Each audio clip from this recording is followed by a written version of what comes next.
그래서 이 적혈구부터 우리가 간단히 같이 보게 되면 적혈구의 특성은 이제 무획이고 원반 모양이다. 그리고 중심부는 양측에서 약간 함몰이 되어 있으며 혈색소를 함유하며 귤색이다. 그래서 우리 그 적혈구의 수를 보면 남자가 여자보다 조금 더 많지 450만에서 600만 개고 여자는 약 400에서 550만 개다. 신생아에게는 많고 이제 아동기에는 적다. 그 적혈구의 그 수명을 보면 약 3에서 4개월로 이제 120일이고 간이나 지라에서 이제 파괴가 된다. 그래서 순환혈 중에 이제 적혈구가 너무 많으면 이제 생성이 억제가 되고 적혈구가 너무 이제 적으면 생성은 이제 촉진이 된다. 그래서 우리가 혈액에서 이제 적혈구가 차지하는 용적을 이제 적혈구 용적률, 즉 헤마토크릿이라고 하는 거지. 그래서 적혈구 용적률이 약 이제 45% 이상이게 되면은 혈구 가다증, 이하이면은 이제 빈혈이 나타난다. 그래서 정상 범위는 약 이제 남자는 47%이고 여자는 약 42% 정도이다. 그렇다면 이제 어디 생성이 되는지 나와 있는데 생성 장소는 이제 골수이다. 그래서 20세까지는 골수이고 그 이후에는 이제 적골수는 이제 납작뼈, 엉덩뼈, 뼈끝이다. 그래서 이 적혈구 생성 조율 자극하는 호르몬이 있는데 그것이 에리스로포이에틴이라고 하는 거지. 그래서 이것은 콩팥에서 분비되는 적혈구 생성 호르몬이야. 에리스로포이에틴. 음.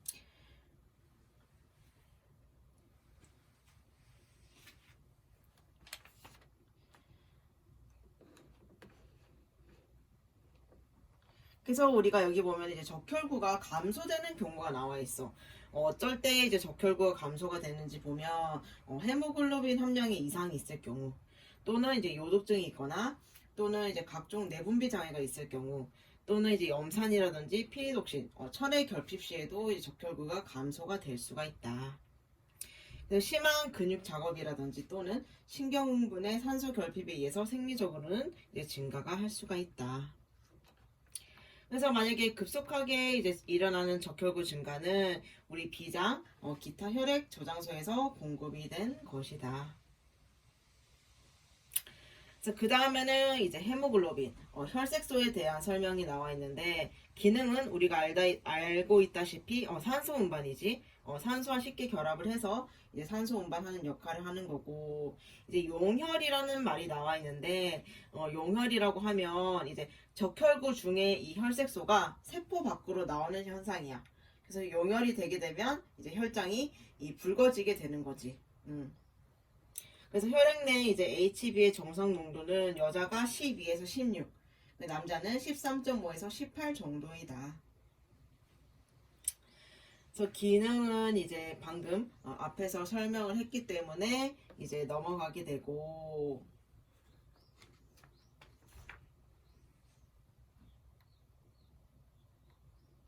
그 다음이 이제 백혈구. 백혈구를 우리가 같이 보게 되면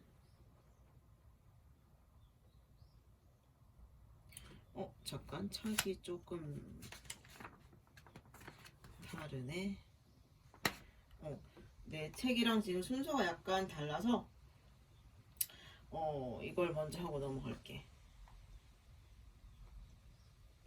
당화혈색소라는 말이 나와 있어. 당화혈색소가 보통 당뇨병을 진단할 때 이 당화혈색소 검사를 하거든. 그래서 정의를 보면 혈당 농도를 알기 위해 사용하는 혈색소의 한 형태로 혈색소가 높은 혈당에 노출이 되면서 이제 형성을 한다.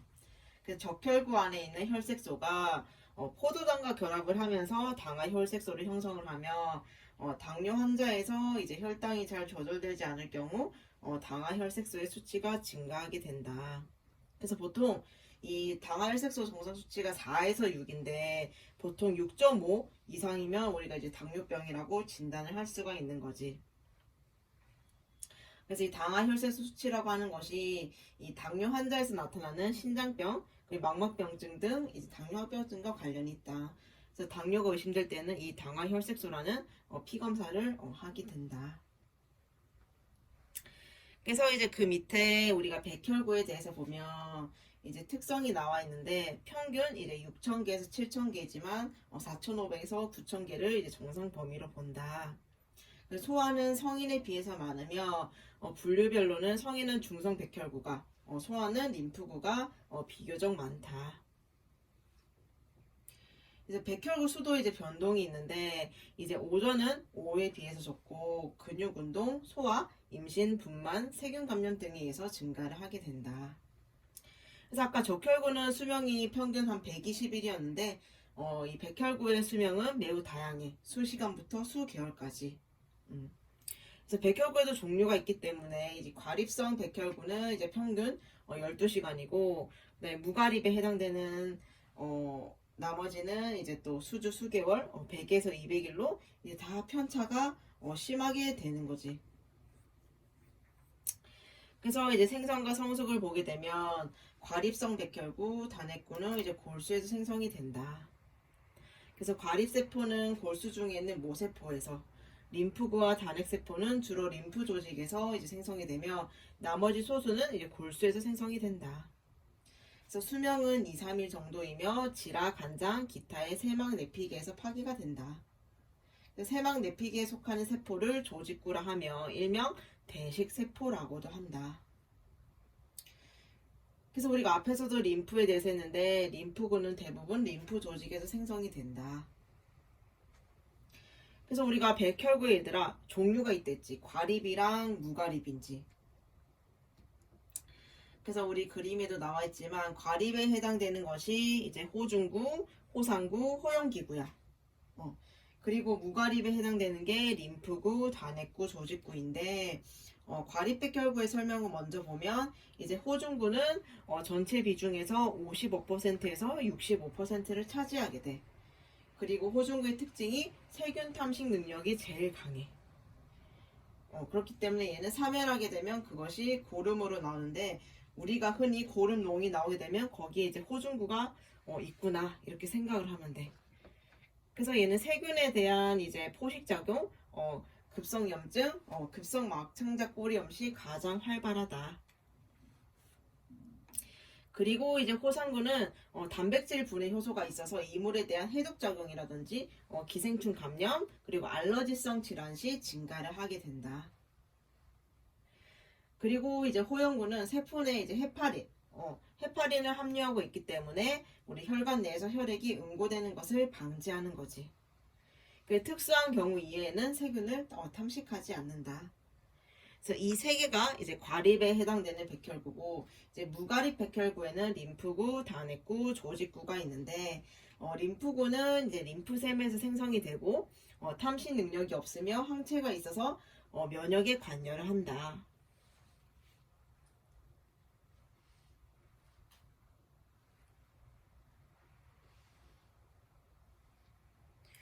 그리고 이제 단핵구는 한 개의 큰 핵이 있으며 다른 백혈구보다 수명이 길고 조직구는 포식작용에 의해서 신체를 방위하는 외에 이 노폐된 혈구를 처분하고 세포 내의 혈색소에 빌리루빈을 만들게 된다.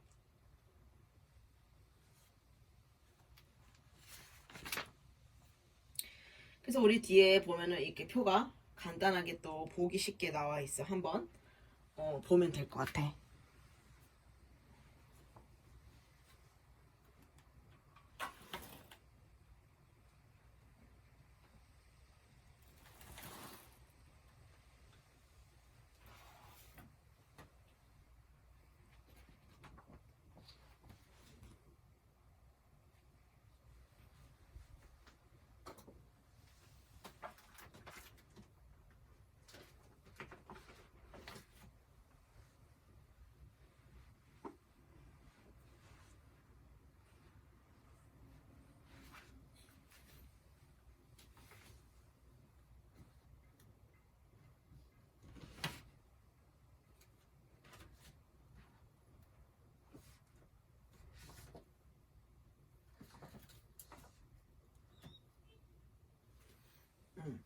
그래서 이제 넘어가게 되면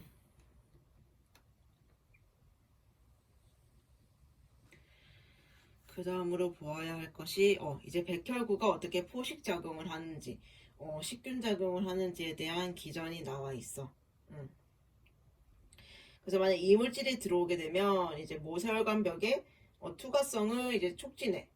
그럼 당연히 백혈구가 쉽게 누출이 되겠지. 그러면 이제 이물질은 농도가 높은 이제 농도가 높은 쪽으로 백혈구가 이동을 하게 돼. 그래서 세균의 이물질의 막전이는 플러스고 백혈구의 막전이 마이너스니까 서로 붙게 되겠지 얘들아. 같은 플러스나 마이너스면 서로 밀어내게 되는데 세균의 이물질의 막전이는 플러스고 백혈구는 마이너스이기 때문에 서로 붙게 되는 거지. 그래서 세균이 식작용에 대해 감수성을 갖도록 하는 항체인 옵소닌, 트로핀, 그 다음에 이러한 것들이 백혈구막에 작용을 해서 막을 약화시키게 되는 거지. 그래서 이때 이제 포홈작용이 발생해서 이물질이 백혈구 내로 들어가게 되는 거야. 그래서 백혈구 내에 있는 이제 마이엘로페록사다제 이것에 의해서 분해가 되는데 이 한계점에 도달하게 되면 백혈구가 더 이상 품지 못하고 파괴가 돼. 그래서 이것이 고름이 되는 거지. 그래서 이 마이엘로페록시다제에 의해서 분해가 된다는 게 곧 이제 고름이 될 준비를 하고 있다고 볼 수가 있겠지. 그래서 이것에 분해가 되지만 이 분해하다 보면 얘도 백혈구도 한계가 생겨. 그래서 더 이상 분해를 하지 못하고 파기가 되는데 이게 고름이라고 할 수가 있어. 그래서 우리 몸에 고름이 발생되는 게 이러한 기전 때문이다.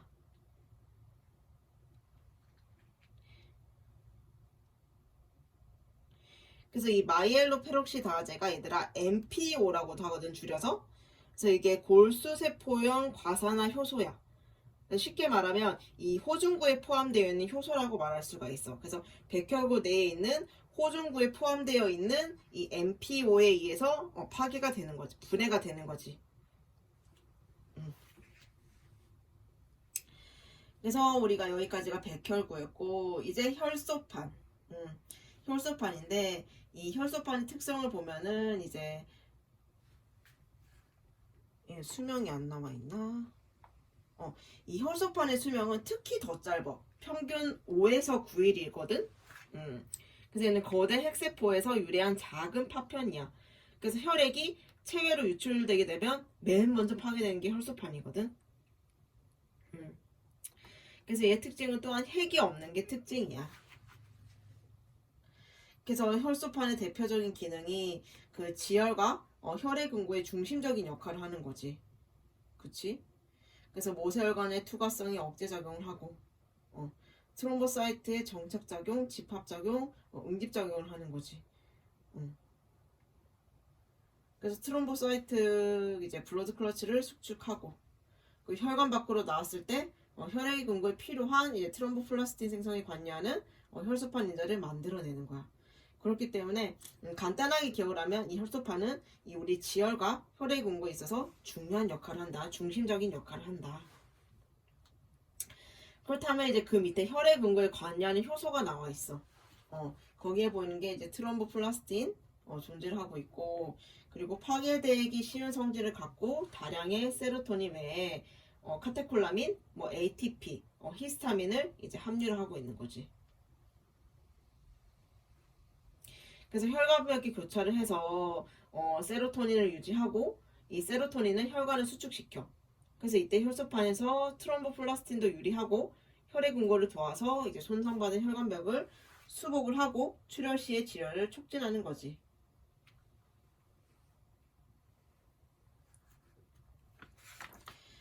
그래서 이렇게만 보면 또 이해하기가 어려운데 여기 우리 나중에 뒤에 가면 혈액 응고 기전이 있거든. 거기 가서 한번 다 같이 다시 보도록 할게. 그렇다면 이제 밑에는 이제 혈전이 나와 있어. 혈전. 혈전은 우리가 혈액의 응고작용에 의해서 생성된 핏덩어리를 말하는 거야. 그래서 혈관이 상처를 입게 되면 상처 부위에 혈소판이 모이게 되는데 이것을 피브린이라는 섬유가 포위를 해서 이렇게 응고를 시키는 거지. 그렇게 하면서 출혈을 감소시킨다. 그래서 이 혈액응고제가 자기 임무를 마친 후에는 다시 용해가 되어야 돼. 녹아야 되는데 미처 이제 용해되지 못하고 혈액 속에 남게 되는 것을 우리가 혈전이 되는 거야. 그래서 혈전이 이제 혈관 속을 떠돌아다니게 되는 거지. 그래서 혈전이 떠돌아다니다가 뇌와 심장의 관상동맥에 혈전이 들어가면 이제 뇌졸중이라든지 각종 순환기 질환을 일으킬 수가 있다.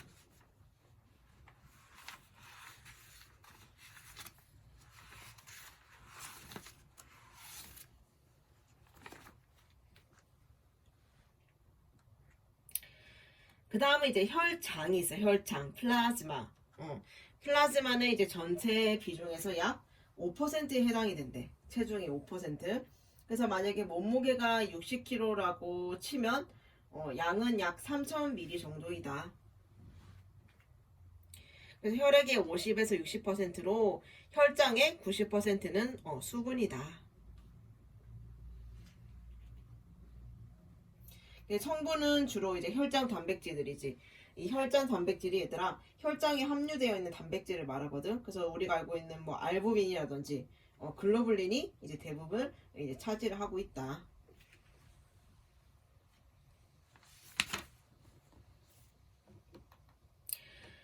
뒤에 보면 특히 칼륨은 환자가 대사성 산증일 때 혈액 내에 많이 증가하는 전해질이다. 그래서 혈장은 방치해두면 이제 바로 응고가 된다. 그래서 밑에 이제 기능이 나와 있는데 세포에 단백질을 공급하고 혈액의 점성도를 일정하게 유지해서 혈류를 원활하게 하고 피브리노겐, 프로트롬빈이 있어서 이제 우리가 출혈 시에는 혈액 응고에도 관여를 한다.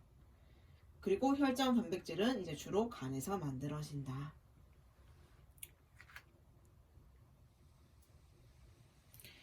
좀 전에도 말했듯이 우리가 혈장에는 이제 알부민이랑 글로불린이 대부분 차지를 한다고 했어. 그래서 그 밑에 혈장 단백질에 대한 설명이 나와 있는데 특성을 보면 이제 혈장 단백질 중에 알부민, 피브리노겐은 간장에서 합성이 되고 글로불린은 그물 내피계 세포, 림프 조직, 기타에서 이제 합성이 된다.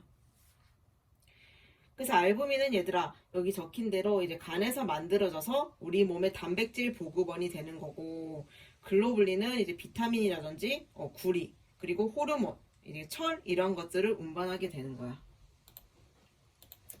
다시 적게 되면 알부민은 간에서 만들어져서 몸의 단백질 보급원이고 그리고 글로불린은 비타민 그리고 구리, 호르몬, 철을 운반을 한다.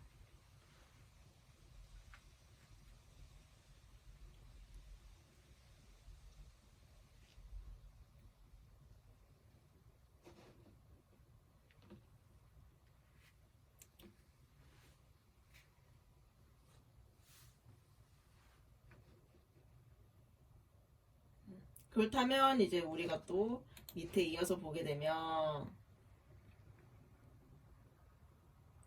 생리작용을 보게 되면 조직 단백질과 혈전 단백질 사이에 교환성이 있기 때문에 예비 단백질 결핍 시에 이용을 하고 혈장 단백질이 정상보다 적어진 상태를 저단백증이라고 한다. 그래서 혈장 단백질에 의한 삼투압을 혈장 콜로이드 삼투압이라고 하고 이것은 주로 알부민에 의해서 유지가 되고 있으며 혈압에 역행해서 혈관 내의 수분을 보존하고 혈중 단백질 감소 시에는 혈장 수분이 조직에서 나와서 부종을 일으키게 된다. 또 이제 완충 물질로서 이제 혈액의 산염기 평형을 유지하며 혈액의 점성에 부여를 하며 동맥혈압을 유지하게 하는 작용이 있다. 또한 이 혈장 단백질에는 혈액 응고에 관계하는 인자가 있어. 혈액 응고에 얘들아 관계하는 인자라고 하면 뒤에서도 나오겠지만 이제 뭐 피브리노겐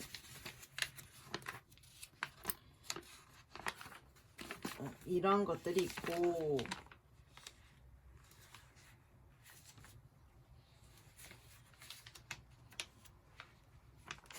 이것도 뒤에 나와서 나오기 때문에 잠깐 넘어가도록 할게.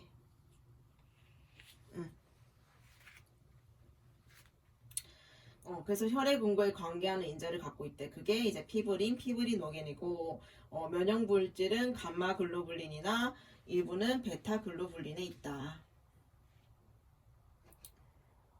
그래서 알부민이라든지 글로불린의 양이 커지게 되면 적혈구 침강 속도가 빨라지게 된다.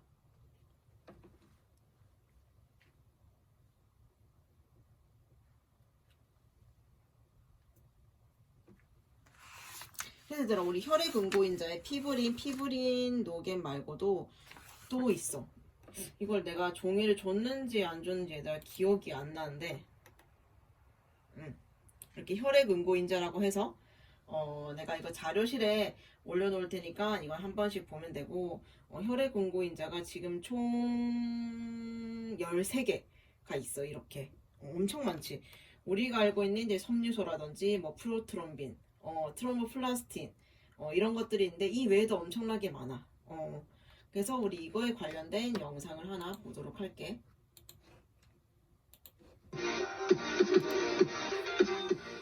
혈소판 파트 하면 가장 외울량도 많고 아주 중요한 부분인 2차 지열, 혈액응고입니다. 영어로는 블러드 코아굴레이션이라고 하는데요. 2차 지열을 형성하는 단계를 그림으로 설명해 놓은 것입니다. 정말 복잡하지만 이 영상을 보시는 여러분은 응고인자를 통해서 어떻게 지열이 완성되는지 보실 것입니다. 그래서 오늘은 혈액응고인자 종류를 볼 거고 혈액응고 과정을 보도록 하겠습니다. 그래서 그 안에 존재하는 내인계, 외인계, 공통 경로를 통해서 어떻게 지열이 완성되는지 보실 것이고요. 마지막으로 혈액응고 단계에서 중요한 요점 정리를 보도록 하겠습니다. 응고 과정에 대해서 들어가기 전에 전 시간에 배웠던 것을 잠깐 보도록 하겠습니다. 지열 기전입니다. 먼저 1차 지열인 백색 혈전을 한번 보도록 하겠습니다. 지열 기전은 3단계로 이루어집니다. 손상된 혈관에 의해서 콜라겐이 노출이 되게 됩니다. 그때 혈액이 이렇게 나오는 것을 볼 수 있는데요. 이때 혈소판이 점착 반응을 하게 되는데요. 혈소판에 있는 당 단백과 본 웰리브레트 팩터인 보조인자와 콜라겐이 만남으로써 이렇게 점착을 하게 됩니다. 그 다음인 응집 반응을 통해서 당단백을 가진 혈소판과 피브리노겐 또한 당단백을 가진 다른 혈소판이 엉겨서 이렇게 응집을 나타내는 게 바로 1차 지열인 백색 혈전을 말하게 됩니다. 1차 지열에서는 혈소판에 의해서 일시적으로 지열 마개, 즉 혈소판 마개를 형성하였습니다. 2차 지열인 혈액응고를 통해서 완전한 지열이 일어나는데 관련하여 알아보기를 원하는데요. 2차 지열입니다. 혈액응고인자들은 보통 혈장 내에서 비활성형으로 존재합니다. 하지만 조직에 출혈이 있을 때 응고 개시인자를 시작으로 순차적으로 형성하게 되는데요. 그래서 혈액응고 내인계와 외인계 인자가 활성화되게 됩니다. 결과적으로 RBC, WBC 그리고 혈소판이 엉키면서 백색혈전을 형성하게 됩니다. 그때 완전한 지열이 완성되는 단계입니다. 먼저 혈액응고인자 13가지를 보도록 하겠습니다. 표로 준비를 해봤는데요. 혈액응고인자는 보통 1에서 13인자까지 존재를 합니다. 하나하나씩 보되 중요한 부분만 설명하고 넘어가도록 하겠는데요. 먼저 1인자입니다. 1인자 피브리노겐. 이것은 간에서 합성되며 피브린을 전환하는 데 있어서 중요한 인자입니다. 다음은 2인자인 프로트롬빈입니다. 이것 또한 1인자와 같이 간에서 합성되며 비타민 K 의존 단백질로서 아주 중요한 효소입니다. 이것은 활성화가 될 때 프로트롬빈에서 트롬빈으로 바뀌게 됩니다. 이 트롬빈은 피브린으로 전환하는 데 있어서 아주 중요한 효소이기 때문에 정말 중요합니다. 다음은 3인자인 조직 트롬보플라스틴입니다. 여기에서 보듯이 7인자 활성화 후에 외인계를 시작하는 단계입니다. 보조인자로서 외인계를 시작하는 시작 단계인 티슈 트롬보플라스틴이라고 합니다. 그래서 TF라고 표기를 합니다. 4인자 칼슘 이온인데요. 이것 또한 보조인자로서 비타민 K 의존형 인자입니다. 혈소판 인지질 표면에 쉽게 결합하도록 유도하는 역할을 하는 칼슘이온입니다. 이 혈액 응고 단계에 있어서 이 칼슘은 6번을 관여하게 되는데요. 어디에 관여를 하는지 한번 보도록 하겠습니다. 다음은 5인자인 프로악셀린, 그리고 7인자, 외인계에 같이 시작하죠. 3인자와 같이 이것도 효소로 작용하고, 그리고 중요한 8인자, 바로 항혈우병 인자입니다. 이것은 점착 단계에서 중요한 본 윌리브렌트 팩터 옆에 붙어있던 그러한 인자로서 외인계에서 9인자와 결합해서 10인자 공통인자를 활성시키는 데 있어서 아주 중요한 역할을 하게 됩니다. 그 9인자인 크리스마스 팩터, 이것도 효소고, 그리고 10인자입니다. 10인자는 내인계, 외인계에 속하지 않고 공통인자의 시작점이 됩니다. 그래서 10인자도 중요하고, 스튜어트 플로어 팩터, 11인자, 이거는 내인계로서 혈장 트롬보플라스틴의 전구물질이 되기도 하고, 그리고 12인자, 이게 하게반 팩터라고 해서 내인계의 시작점, 그리고 13인자, 중요하죠. 피브린 스테빌리징 팩터라고 해서 이 스테빌리징을 안정화하는 단계인데요. 이 13인자를 통해서 단단하게 혈궤를 형성함으로써 완전한 지혈이 완성되는 것을 알 수 있습니다. 외인계와 내인계, 그리고 공통 경로에 대해서 보도록 하겠습니다. 외인계 같은 경우에는 약간 외자를 써서 혈관벽이나 주위 조직의 손상으로부터 시작을 하게 됩니다. 내인계는 내인성 경로라고 하며 혈액 자체에서, 혈액 안에서 시작을 하게 되는 것이 특징입니다. 혈액 응고를 하는 데 있어서는 3단계로 나뉘게 됩니다. 외인계 응고 활성화 과정이나 내인계 응고 활성화 과정을 통해서 응고인자인 10인자를 활성화하게 됩니다. 이게 바로 공통인자의 시작인데요. 그 이유는 활성된 10인자가 되면 프로트롬빈이 트롬빈으로 분해하게 됩니다. 그래서 트롬빈에 의해서 섬유소원 1인자가 불용성의 섬유소로 되면서 응고가 완성이 되기 때문입니다. 단계에 있어서는 외인계, 내인계, 공통인자로 구별은 되지만 시작은 동시에 한다는 것을 알아두시면 됩니다. 말로 하게 되면은 정말 쉬운 부분도 어렵게 느껴지니까 그림으로 한번 보도록 하겠습니다. 먼저 외인성 경로입니다. 외인성 경로는 혈중의 7인자와 티슈 팩터인 3인자 티슈 트롬보 플라스틴이 복합하여서 티슈 팩터와 칼슘의 작용으로 인해서 7인자가 활성화가 되게 됩니다. 이 소문자 A가 활성화를 나타내는데요. 이때 활성화된 7인자와 티슈 팩터인 트롬보 플라스틴이 복합체를 형성하여 공통 경로의 시작인 10인자를 활성화시켜주는 역할을 합니다. 활성된 10인자는 5인자와 그리고 칼슘의 영향으로 프로트롬빈 액티베이터를 형성하게 됩니다. 또한 이 활성화된 7인자는 내인계도 도와주는데요.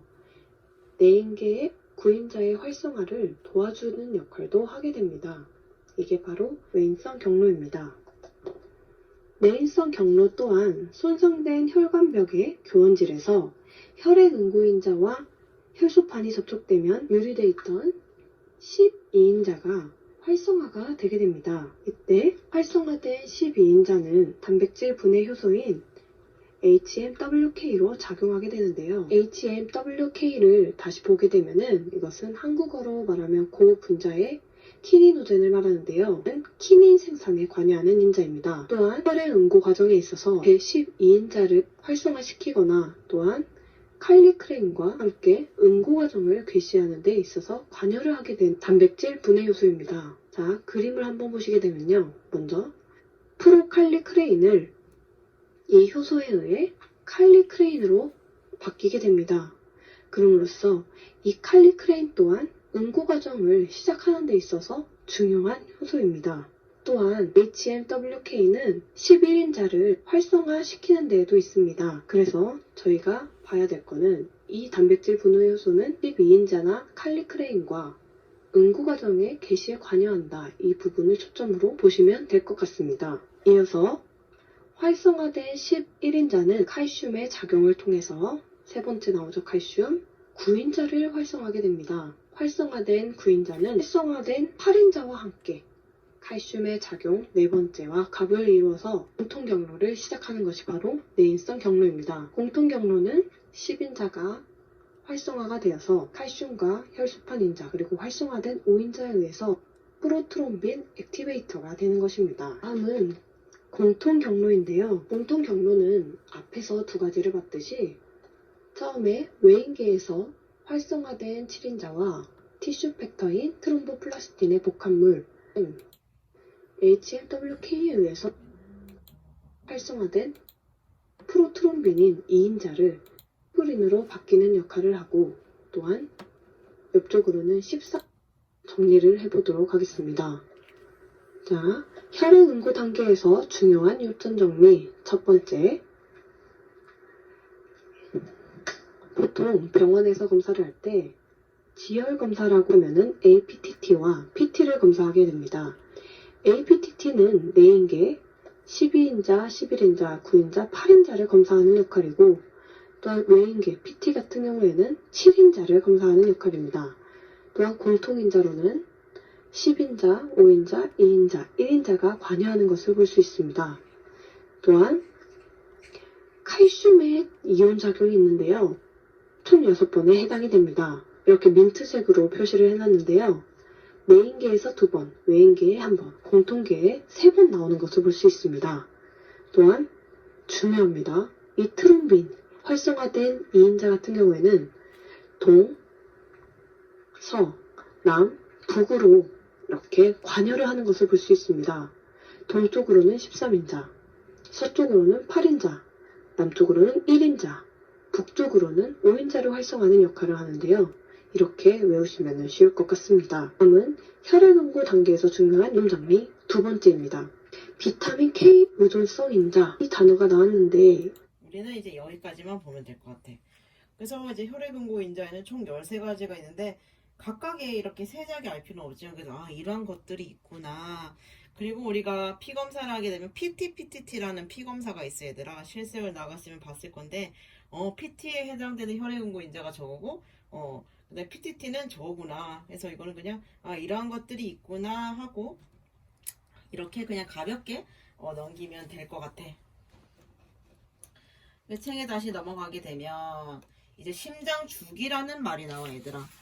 심장 주기인데 심장 주기라면 얘들아 그거지. 우리가 심장에 이제 규칙적인 박동 과정에 있어서 이제 심실이 수축하기 시작하는 그 수축기의 시작에서부터 이제 2단계를 거쳐서 다음 수축기가 시작되기 전까지를 우리가 심장 주기라고 하는 거지. 그치?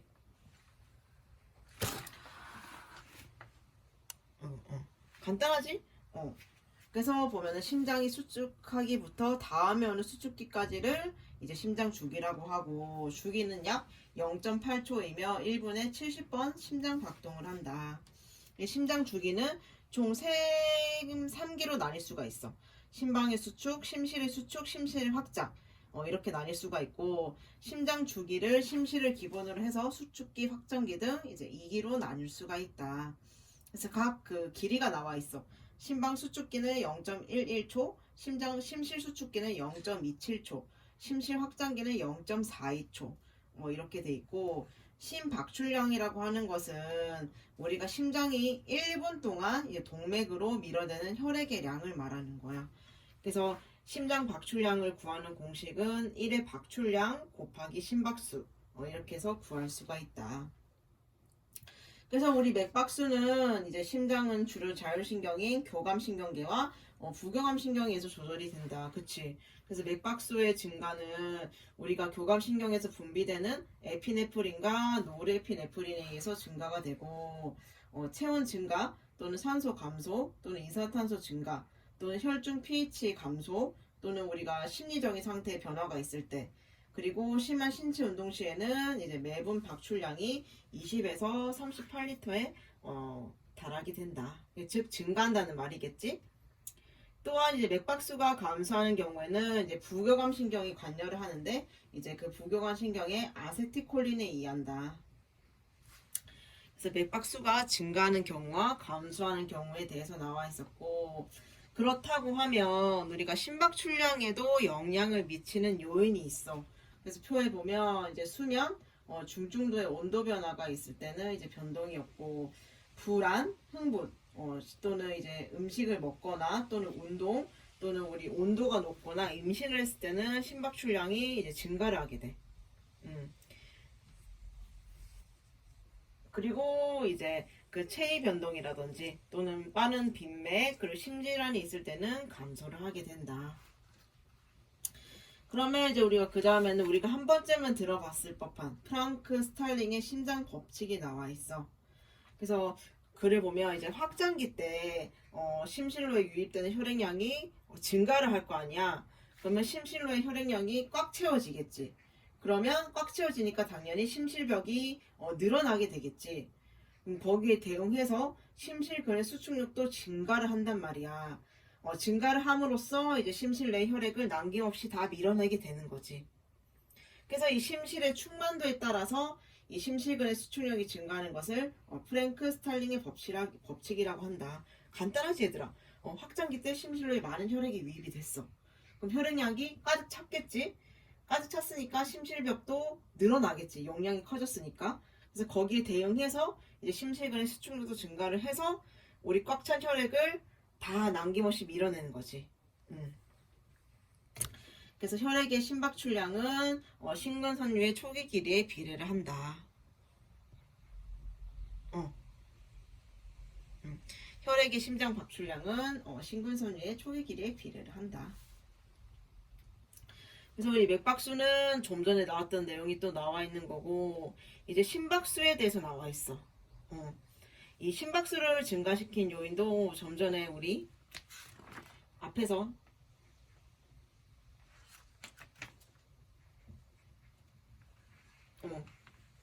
봤는데, 심박수를 증가시킨 요인에는 이제 혈압이 하강됐거나 정맥 확률량이 증가됐거나 이제 교감신경 활동이 증진했을 때 발생을 한다.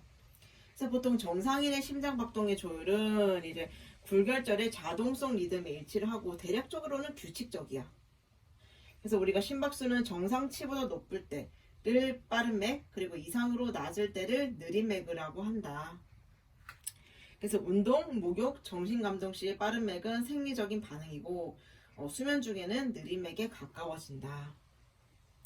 심박수가 들숨시, 즉 숨을 들이쉴 때 증가하고 날숨 시에는 감소하는 것을 호흡성 부정맥이라고 한다. 그래서 맥이 아주 불규칙한 때를 이제 심방세동, 심방잔떨림이라고 한다. 그래서 이것은 심전도를 통해서 정확하게 진단을 할 수 있다. 그래서 이 심박수 조절 요인이 나와 있는데 좀 전에도 말했듯이 온도가 있고 그 다음에 화학물질, 즉 에피네프린은 심박수를 증가시키고 아세틸콜린은 심박수를 감소시키는 거지.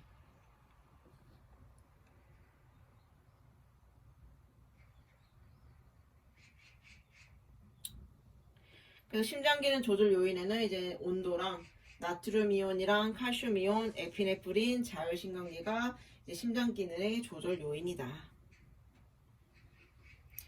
계속 이제 같은 내용이 나와 있지. 이것도 좀 전에 했듯이 교감신경이 흥분하게 되면 심장의 박동수가 증가를 하게 되고, 당연히 흥분 전도가 빨라지겠지. 그러면서 심근 수축력도 강화가 된다. 그래서 관상혈류가 증가하여 심장의 산소와 영양분 공급이 증가를 하게 된다. 교감신경이 흥분을 하면. 그래서 만약에 척수 손상에 의해서 교감신경이 손상이 되면 이제 음경에 지속 발기증이 나타나게 되는 거지. 그리고 이제 반대로 이제 부교감신경이 흥분을 하게 되면 심장의 박동수가 감소하고 심근 수축력이 약화가 되고 이제 흥분 전도가 느려지고 전반적인 혈류가 감소를 하게 된다. 그렇다면 이제 우리가 전도 과정이 과연 어떻게 이루어지는가 해서 봤더니 첫 번째 스타트가 SA 노드야. 굴심방결절, 동방결절이지. 이 굴심방결절은 이제 심장박동률을 조절하는 기본적인 주도자라고 할 수가 있어. 그래서 이 굴심방결절은 이 우심방과 상대정맥의 경계부에 위치를 하고 있어. 그 다음이 이제 AV 노드, 방실결절이고 그 다음이 방실다발, AV 번들, 그리고 우리가 알고 있는 마지막이 퍼킨즈 섬유야. 그래서 이제 그 다음에 보면 설명이 자세히 나와 있는데 불심방 결절은 좀 전에도 말했듯이 심장 박동률을 조절하는 기본 주도자이다. 그래서 여기서 발생된 자극이 왼쪽이랑 오른쪽의 심방을 수축시켜서 방실 결절의 형태학적인 연결이 없이 전달이 된다.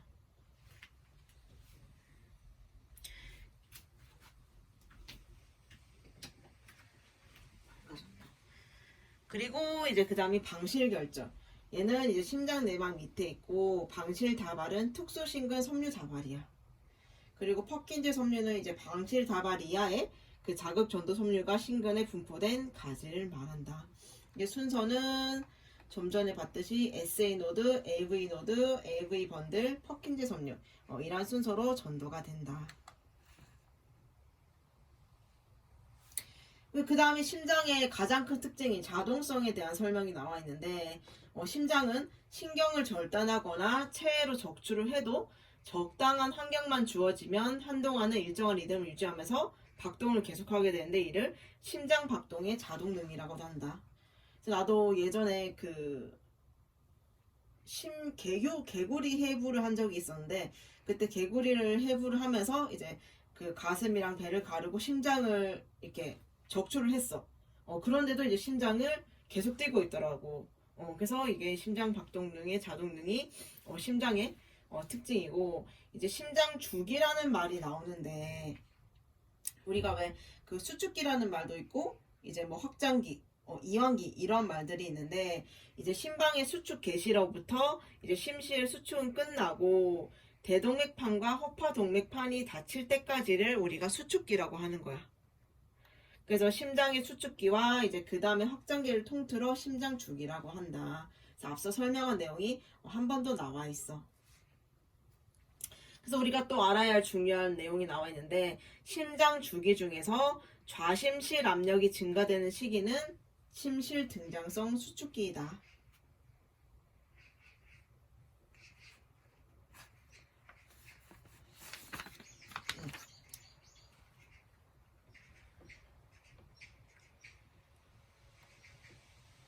그리고 이제 우리가 다들 알고 있는 이제 심전도 ECG에 대해서 나와 있는데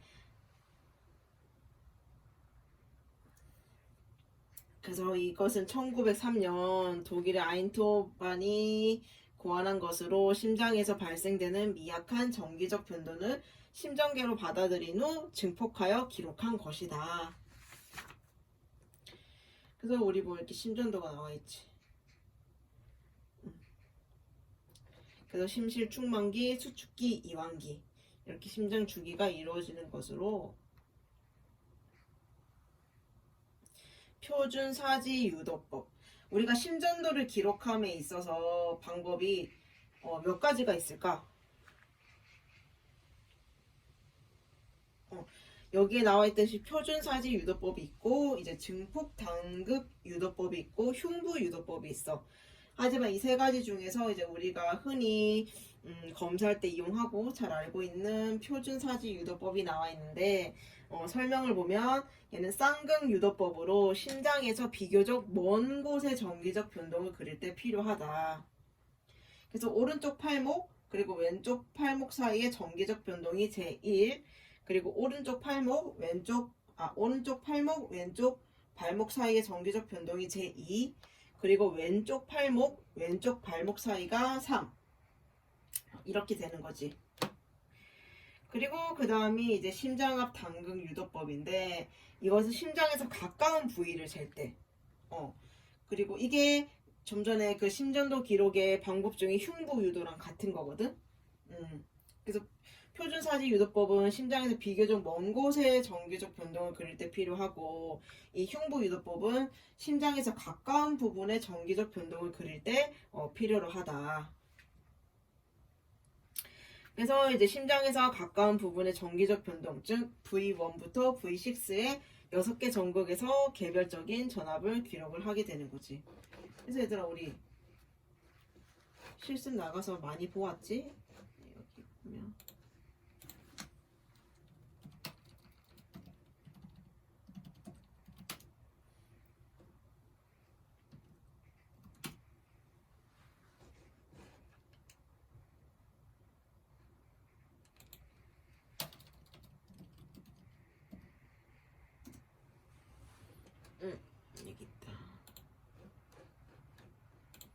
그치? 우리 이렇게 많이 붙였지. V1, 2부터 3, 4, 5, 6 이렇게 부착을 해서 그림 잘렸네. 이렇게 부착을 해서 V1, V2, V3, V4, V5, V6 이렇게 부착을 해서 우리가 심전도를 측정을 했지. 그리고 이제 다리랑 팔 쪽에도 우리가 이렇게 나와 있네. 표준 유도를 치면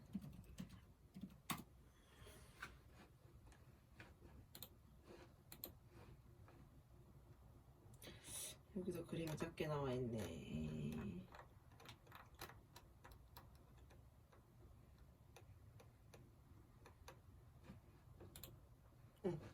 작지만 얘들아 보이지? 우리 RA, LA, RL, LL 이렇게 집계를 해서 우리가 심전도 했던 기억을 떠올리면 되고, 그 다음으로 이제 가게 되면 이제 우리가 피파, QRS파, T파가 나와. 그치?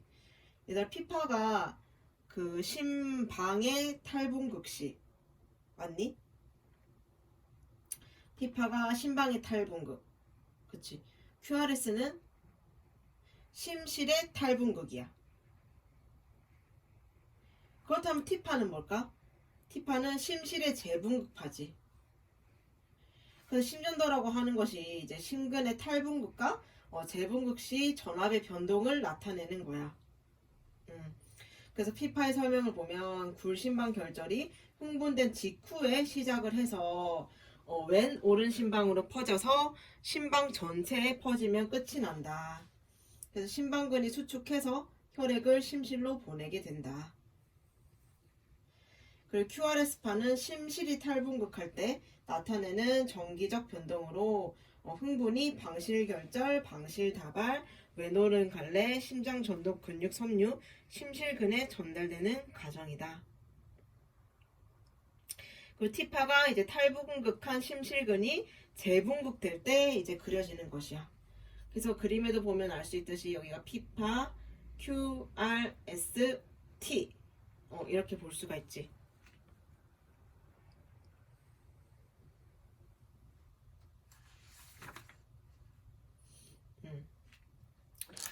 그래서 우리 심전도를 다시 보면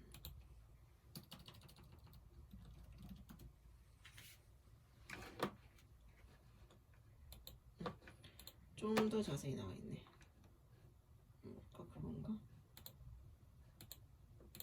이렇게밖에 안 되네.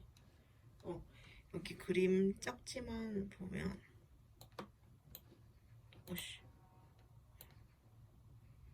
여기 보이지?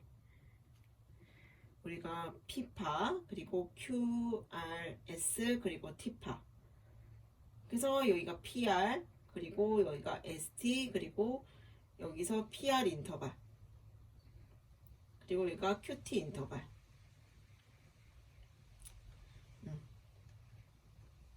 이렇게 이제 볼 수가 있다.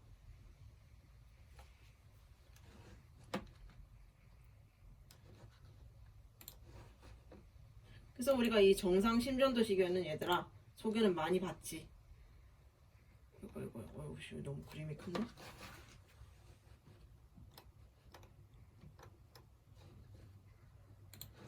그림이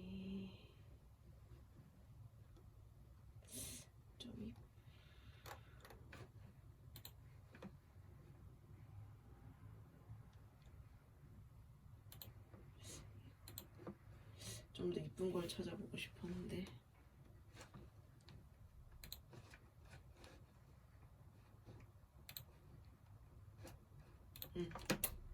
그래 이걸 볼까? 그치, 우리가 이러한 심전도는 얘들아 많이 봤지. 정상 심전도. 우리가 이 심전도를 보고서 이 사람의 맥박수도 알 수 있어야 되고, 이게 정상적인 심전도인지 아닌지도 알 수가 있어야 되고, 정상적인 심전도가 아니라면 이게 무슨 질환이 있는지도 우리가 알 수 있어야 돼. 그래서 심전도는 되게 복잡하지만 어렵지만 그래도 우리가 반드시 알고 있어야 되는 내용이다. 그래서 우리 책에 나와 있는 심전도의 내용은 이제 여기까지이고, 우리가 이제 그 다음 시간에는 이제 지라 그리고 산소해리 곡선부터 쭉 할 거거든. 그래서 다음 시간에는 5장을 마칠 거야. 그래서 이제 우리 다음 주는 대면 수업을 할 거거든. 왜냐면 그 다음 주 6월 8일 그 다음 주가 시험이라서 내가 시험 문제를 내고 이제 그 다음 주엔 대충 시험에 관련해서 얘기를 할 거고, 그리고 우리가 첫째 주 1주차 수업을 그때 아마 안 했을 거야. 그래서 그것도 온라인 강의로 이제 대체를 해야 돼서 이게 이제 오늘 이제 너네가 정상적으로 들어야 되는 강의면 이제 다음 주 내가 대면 수업하기 전에 하나 더 영상을 올릴 거거든. 그래서 그것까지 보고 이제 시험을 치면 될 것 같아. 그래서 그 강의는 그 강의에 이제 나머지 내용 순환기계 내용들이 담길 거라서 내가 6월 7일까지는 이제 볼 수 있도록 올려놓을 거라서 그 시험 치기 전까지만 너네가 이제 영상을 보고 이제 시험을 치면 될 것 같아. 그래서 시험에 관해서는 이제 다음 주 우리가 대면 수업할 때 자세히 알려주도록 할게.